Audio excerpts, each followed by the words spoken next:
ओम श्री श्री परमात्मने नमः। भगवद भक्ति एवं सत्संग भाग 2। मनुष्य के 4 पुरुषार्थ धर्म, अर्थ, काम और मोक्ष में मोक्ष ही श्रेष्ठ है। भगवान मोक्ष मार्ग पर अग्रसर होने वाले दैवी संपदा को प्राप्त हुए मनुष्य के लक्षणों का वर्णन करते हैं। अभयं सत्व संशुद्धिर ज्ञान योग व्यवस्थिति दानं दमस्य यज्ञस्य स्वाध्यायस्तप आर्जव।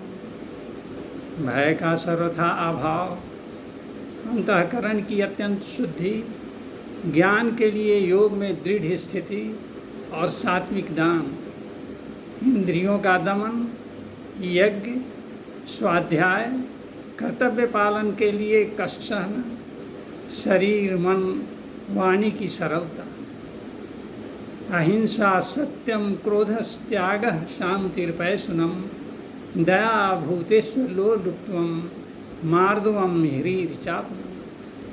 अहिंसा, सत्य भाषण, क्रोध न करना, संसार की कामना का त्याग, अंतःकरण में राग द्वेष जनित हलचल का न होना, चुगली न करना, प्राणियों पर दया करना, सांसारिक विषयों में न ललचाना, अंतःकरण की कोमलता, कर्तव्य करने में लज्जा, चपलता का अभाव, तेजः, क्षमा, धृति, शौचम, द्रोहो नातिमानिता, भवन्ति संपदम दैवीम अभिजातस्य भारत।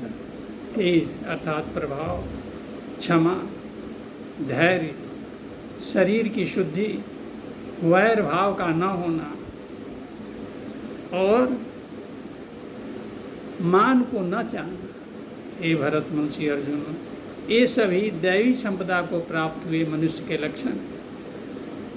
हिरण्यकशिपु ने अपने पुत्र प्रहलाद जी को पुरोहित शुक्राचार्य के पुत्र को नीति निपुण शिक्षा देने के लिए गुरुकुल में भेजा तथा वहाँ जाकर प्रहलाद जी से कहा, बेटा प्रहलाद, तुमने इतने दिनों में गुरु जी से जो शिक्षा प्राप्त की है उसमें से कोई अच्छी सी बात सुनाओ। प्रहलाद जी ने कहा, पिताजी, विष्णु भगवान की भक्ति के 9 भेद और 9धा भक्ति की चर्चा की। प्रहलाद की यह बात सुनते ही वह क्रोधित हो उठा और गुरुपुत्र से कहा, रे नीच ब्राह्मण, यह तेरी कैसी करतूत, दुर्बुद्धि, तूने मेरी परवाह न करके इस बच्चे को कैसी निसार शिक्षा दे दी।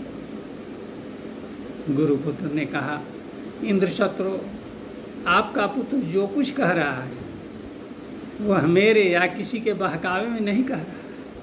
राजन, यह तो इसकी जन्मजात स्वाभाविक बुद्धि है।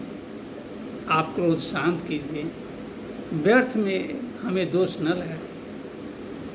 यही तो दैवी संपदा को प्राप्त मनुष्य की स्वाभाविक बुद्धि। इसी समय रहते हमें भगवान द्वारा बताए गए दैवी संपदा संबंधी गुणों का आश्रय लेकर अपने जीवन को सफल बनाने के लिए सतत प्रयत्नशील रहना चाहिए। इस प्रकार यह सत्संग पूर्णता को प्राप्त होता है। शेष अगले अंक।